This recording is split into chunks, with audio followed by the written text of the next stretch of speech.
குளு குளுன்னு காத்து வீசுது. உங்கள் சத்யாவில் குளு குளு ஏசி ஆஃபர். மெகா டிவி நேயர்களுக்கு வணக்கம். பெண்கள்.com நிகழ்ச்சியில் சுபகிரகம் பகுதியில் அனைவரையும் சந்திக்கிறதுல மிகவும் மகிழ்ச்சி. இன்றைக்கி நம்ம ஒரு அழகான கதையை முதல்ல பார்க்கலாம். வராக ஜெயந்தி இப்போ தான் நமக்கு போச்சு. இந்த வராக ஜெயந்தியினுடைய முக்கியத்துவம் என்ன அப்படின்னா, பகவானினுடைய தச அவதாரங்களில் 3வது அவதாரமான இந்த வராக அவதாரம். இந்த வராக அவதாரம், இந்த அவதாரத்தினுடைய நாள் தான் வராக ஜெயந்தி அப்படின்னு நம்ம கொண்டாடுகிறோம். இந்த வராகரினுடைய அவதார கதையை முதல்ல நம்ம பார்க்கலாம். ஸோ வராக அவதாரம் எதற்காக பெருமாள் எடுத்தார் அப்படின்னு பார்த்தீங்கன்னா, பொதுவாக எப்பொழுதுமே அநீதிகள் அதிகமாக இருக்கும்போது நீதியை நிலைநாட்டுவதற்கு இறைவன் அவதாரம் எடுப்பார். ஸோ இந்த தசாவதாரமே என்ன ஒரு விஷயத்தை நமக்கு சொல்லுது அப்படின்னு சொன்னால், எவல்யூஷன் அப்படின்னு சொல்லுவோம். ஸோ இறைவன் முதல்ல ஒரு உயிர் அணுவாக இருந்தார். ஸோ மத்ஸ்ய அவதாரம்னு சொல்கிறது. ரெண்டாவது பார்த்திங்கன்னா கூர்ம அவதாரம். ஸோ முதல்ல கடலில் இருக்கக்கூடிய உயிரினமாக இருந்தார். அதற்கு பிறகு கடலிலும் அதாவது ஆம்ஃபிபியன்ஸ்னு சொல்லுவோம். கடல்லையும் தண்ணிலையும் இருப்பாங்க, நிலத்திலையும் இருப்பாங்க. ஸோ நீரிலையும் நிலத்திலையும் இருக்கக்கூடிய ஆமை உருவம் எடுத்தார், கூர்ம அவதாரம்னு சொல்கிறது. 3வது அவதாரம் தான் இந்த வராக அவதாரம். ஸோ வராக அவதாரம் என்னென்னா, முகம் பன்றி ரூபமாகவும் அதற்கு கீழே மனித ரூபமாகவும் பெருமாள் அவதாரம் எடுத்தார். இந்த வராக அவதாரத்தினுடைய கதையை முதல்ல நம்ம பார்க்கலாம். வைகுண்டத்தில் பெருமாள் எப்பொழுதுமே திருப்பார்கடலில் மகாலட்சுமி தாயார் காலமிக்கின்றப்பா, பெருமாள் ஆதிசேஷன் மேலே படுத்துட்டுருப்பார். ஸோ வைகுண்டம் அப்படிங்கிறது தான் அல்டிமேட். இந்த வைகுண்டத்திற்கு 2 பேர் காவலாளர்களாக இருப்பாங்க. ஒருத்தர் ஜெயன், இன்னொருத்தர் விஜயன்.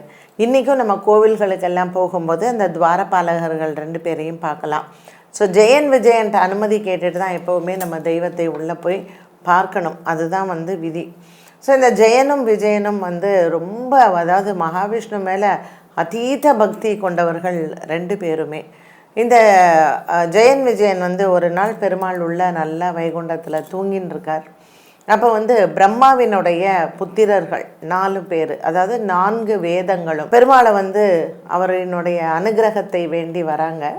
ஜெயன் விஜயன் 2 பேருமே பெருமாள் தூங்கின்னு இருக்கார், நான் உள்ளே விடமாட்டேன் அப்படின்னு சொல்கிறார். ஸோ ஜெயன் விஜயனுக்கும் பிரம்ம புத்திரர்களான வேதங்களுக்கும் இடையே வாக்குவாதங்கள் வருது. அப்போது இந்த வேதங்கள் 4 பேருமே ஜெயன் விஜயனுக்கு சாபமிடுகிறார்கள். நீங்கள் 2 பேருமே பூலோகத்தில் போய் அசுரர்களாக பிறக்கணும் அப்படின்னு சொல்லிட்டு. 2 பேரும் ஹிரண்யாக்ஷன், ஹிரண்யகசிப்பு. ஸோ இந்த 2 பேருமே, ஜெயன் விஜயன் 2 பேரும் தான் ஹிரண்யாக்ஷன் அப்படிங்கிற ஒரு அசுரனாகவும் ஹிரண்யகசிப்பு அப்படிங்கிற அசுரனாகவும் பூலோகத்தில் பிறவி எடுக்கிறார்கள். அவங்க ரொம்ப தபஸ்வி அண்ட் பிரம்மாவை நோக்கி அவங்க வெகு காலம் தபஸ் பண்ணுறாங்க. அப்போ தபஸ் பண்ணும்போது அவங்களுக்கு என்ன வரத்தை அவர்கள் எடுக்கிறாங்க அப்படின்னு பார்த்தீங்கன்னா, எந்த காலகட்டத்திலையும் இவர்கள் மனித ரூபத்தில் யாருமே இவர்களை அழிக்கவே முடியாது. அப்படி ஒரு வரத்தை அவங்க வாங்கிக்கிறாங்க. இந்த வரத்தை வாங்கின உடனே அவங்க என்ன பண்ணுறாங்கன்னா, எல்லாமே இந்த உலகமே நம்ம அண்ட சராசரமும் நம்ம கையில் தான் அப்படின்னு சொல்லிட்டு தேவர்கள், முனிவர்கள், பெண்கள் எல்லாரையும் இம்சை பண்ணுறது. ஸோ அவங்களுடைய அட்டகாசத்திற்கு ரொம்ப ஒரு அளவே இல்லாமல் இருக்குது. ஸோ இந்த ஹிரண்யாக்ஷன்னு சொல்லக்கூடிய இந்த அசுரன் என்ன பண்ணுறான், தேவர்கள் எல்லாம் போய் ரொம்ப இம்சை பண்ணி, நான் தான் எல்லாமே, என்னை யாருமே என்னை அழிக்க முடியாது, ஸோ எனக்கு இறப்பு என்பதே இல்லை அப்படிங்கிற அந்த இருமாப்பு ரொம்ப வருது. அப்போ தேவர்கள்லாம் என்ன பண்ணுறாங்க, இந்த ஹிரண்யாக்ஷனுக்கு பயந்துன்னு போய் கடலுக்குள்ளே ஒரு லோகம் இருக்குது, போய் எங்கெல்லாம் கிடைக்கிறதோ பாறைகளுக்குள்ளே ஒளிஞ்சுக்கிறது, கடலில் 2 அப்படியே பெரிய பெரிய கற்கள் எல்லாம் இருக்கும் இல்லையா, ஸோ அதற்கு இடையெல்லாம் போய் ஒளிஞ்சுக்கிறது, இவன் எங்கேயாவது வந்துட போகிறானேன்னு. இப்படி அவன் இருக்கும் பொழுது பூமி பிராட்டியார், இந்த பூமாதேவியை என்ன பண்ணுறான் ஹிரண்யாக்ஷன், அவன் ஒரு பாயில் வச்சு நல்ல பூமி தேவியை சுருட்டான். அதை சுருட்டி கொண்டு போய் கடலுக்கு அடியில் ஒரு இடத்துல போய் ஒளிச்சு வச்சிடறான். ஸோ பூமியே இல்லை, இந்த கிரகத்தையே கொண்டு போய் இந்த ஹிரண்யாக்ஷன் கொண்டு போய் வச்சிடறான். அப்போது எல்லாரும் போய் மகாவிஷ்ணுகிட்ட முறையிடுறாங்க, பிரம்மாட்ட போய் முறையிடுறாங்க, இப்படி ஒரு அட்டகாசம் நடக்கிறதுன்னு. அப்போ பிரம்மா என்ன பண்ணுறார், தபஸ் பண்ணுறார். அப்போ அவர் தபஸ் பண்ணும்பொழுது அவருடைய சுவாசம் இருக்கு இல்லையா, அவர் அப்படியே அந்த சுவாசத்தில் அந்த மூச்சு காற்றுலேருந்து ஒரு சின்ன உருவம் அவருடைய சுவாசத்துலேருந்து வெளியில் வருது. அந்த சின்ன உருவம் என்ன ஆகுது, நாள் ஆக ஆக ரொம்ப ஒரு பெரிய உருவமாக எடுக்கிறது. அதுதான் வராக உருவம். வராகர் பார்த்திங்கன்னா முகம் பன்றி ரூபமாகவும் உடம்பு மனித உடம்பும் இருக்கும் கழுத்துக்கு கீழே. ஸோ இந்த வராகரினுடைய இவரை எப்பொழுதுமே என்னென்னா, இப்போ நம்ம திருப்பதி இருக்கிற இடம் வராக க்ஷேத்திரம் தான். ஸ்ரீனிவாசருக்கு இடம் கொடுத்தார். ஆதி வராகர்னு பேர். மடியில் லக்ஷ்மியை வச்சுருப்பார், அதனால் லக்ஷ்மி வராகர் அப்படின்னு சொல்லுவோம். இந்த வராக பெருமான் ஸோ ஒரு பெரிய காட்டுப்பன்றி உருவை அது எடுக்கும் பொழுது ஒரு பெரிய வேகத்தோடு அவர் வெளியில் வரார்.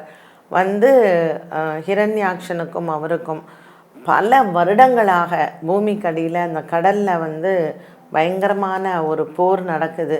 அந்த போர் நடக்கும் பொழுது ஹிரண்யாக்ஷனை அவர் எப்படி வதம் பண்ணுறாருன்னா, ஏன்னா அவனுக்கு மனித உருவத்தில் யாருமே அவனை கொல்ல முடியாது. ஸோ பன்றி ரூபத்தில் இருக்கக்கூடிய இந்த ஹிரண்யாக்ஷனை தன்னுடைய அந்த கொம்புகளால் அவர் அப்படியே தூக்கி எறிந்து அவனை வதம் பண்ணுறார். ஹிரண்யாக்ஷன் ஒரு பெரிய விஷ்ணு பக்தனாக இருந்து விஷ்ணுவுக்கு ஒரு காவலாளியாக இருந்ததுனால தன்னுடைய தவறை உணர்ந்து அவனுக்கு சாப விமோச்சனம் கொடுத்து மீண்டும் வைகுண்டத்தில் அவன் போய் சேரக்கூடிய ஒரு வரத்தை பெருமாள் அவனுக்கு கொடுக்குறார். ஸோ பூமி பிராட்டியாரை அவர் எப்படி தேடி எடுக்கிறார்னா, அந்த தன்னுடைய 2 கொம்புகள், அந்த பன்றி காட்டுப்பன்றி இல்லையா, அந்த 2 கொம்புகளால் அந்த மண்ணை கடலில் இருக்கக்கூடிய மண்ணை தோண்டி தோண்டி தோண்டி தோண்டி எடுக்கும் பொழுது பூமி பிராட்டியாரை அவர் கண்டுபிடிக்கிறார். ஸோ பூமியை அவருடைய 2 கொம்புகளுக்கு இடையே தாங்கி அப்படியே அவர் மேலே கொண்டு வரார், கடலுக்கு மேலே கொண்டு வரார். அப்படி தான் அவர் பூமியை காப்பாற்றுகிறார். வராக ஜெயந்தி இந்த வருஷம் ஏப்ரல் 7ஆம் தேதி நம்ம கொண்டாடினோம். பொதுவாக வராக ஜெயந்தி சந்திரன் விருச்சிக ராசியில் இருக்கக்கூடிய நாளில் அனுஷ நட்சத்திரத்தில் வரக்கூடியது இந்த வராக ஜெயந்தி. ஸோ வராக ஜெயந்தி அன்னைக்கு பொதுவாக விஷ்ணு சகஸ்ரநாம பாராயணம் பண்ணுவோம். வராக பெருமானுக்கு கோவில்கள் அப்படின்னு நம்ம பார்த்தோன்னா, திருப்பதியில் நமக்கு திருமலாவில் இருக்கக்கூடிய வராக க்ஷேத்திரம் லக்ஷ்மி தேவியை மடியில் வச்சுருப்பார். ஸோ லக்ஷ்மி வராகர்னு சொல்லக்கூடியது. வராக கவச்சம் அப்படின்னு ஒரு ஸ்லோகம் இருக்குது. இந்த வராக கவச்சத்தை உங்களுக்கு வீடு வாங்கணும், இல்லை பூமியில் ஏதாவது பிரச்சனைகள் அப்படின்னா வராக கவச்சம் கண்டிப்பாக நம்ம படிக்கலாம். இந்த வராக க்ஷேத்திரம் பூவராக பெருமாள் ஆலயம் எங்கே இருக்குன்னா, நம்மளுடைய ஸ்ரீமுஷ்ணம் அப்படிங்கிற ஊரில் பூவராக பெருமாள் அங்கே சுவாமி சாலகிராம மூர்த்தியாக இருக்கார், ஸ்வயம்பு மூர்த்தி.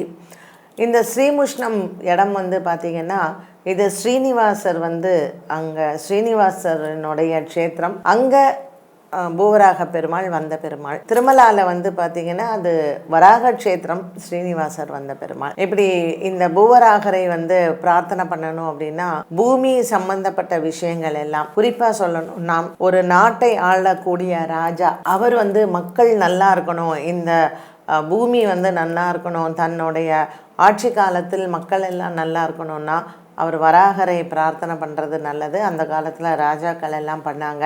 இந்த வராகருக்கான ஹோமங்கள், வராகருக்கான இந்த ஸ்லோகங்கள் எல்லாமே பூமியை காப்பதற்காக சொல்லப்பட்டது தான். ஸோ நமக்கும் ஏதாவது பூமி சம்பந்தப்பட்ட பிரச்சனைகள் இருந்தால் பூவராக பெருமாளை வணங்கலாம். ஸோ பூவராகரை நீங்கள் வீட்டில் வணங்குறீங்க, உங்களுக்கு வேணும்னா கோரக்கிழங்கு இருக்குது பார்த்தீங்களா, அதுதான் அவருக்கு நெய்வேத்தியமாக பண்ணுவாங்க. இந்த கோரக்கிழங்கு பிரசாதம் எங்கே கிடைக்கும் அப்படின்னு பார்த்தீங்கன்னா பூவராக சுவாமி கோவில் ஸ்ரீமுஷ்ணத்தில் உண்டு. அதனால பூமி சம்பந்தப்பட்ட பிரச்சனைகளுக்கும் இந்த ஆலயத்திற்கு போகலாம். இன்னைக்கு நம்ம வராக ஜெயந்தியை முன்னிட்டு வராக ஜெயந்தியின் கதை என்ன, அன்றைய நாளில் நம்ம அவருக்கான முக்கியத்துவம் என்ன, இது எல்லாமே நம்ம பார்த்தோம். பொதுவாக இந்த பங்குனி மாதத்தில் வரக்கூடிய பௌர்ணமிக்கு பிறகு இந்த பங்குனி உத்திரம் வருது இல்லையா, அதுக்கப்புறம் வரக்கூடிய பஞ்சமியில் தான் வராக ஜெயந்தி எப்பொழுதுமே உண்டு. வராகர் சுவாமியை எப்போ வேணாலும் நம்ம போய் வணங்கலாம் பூமி சம்பந்தப்பட்ட பிரச்சனைகளுக்கு. என்ன நேயர்களே, இன்றைய பெண்கள்.com நிகழ்ச்சியில் சுபகிரகம் பகுதியில் வராக ஜெயந்தியினுடைய முக்கியத்துவத்தை பார்த்தோம். மீண்டும் சந்திக்கும் முறை நன்றி, வணக்கம். உங்கள் சத்யாவில் குழு குழு ஏசி ஆஃபர்.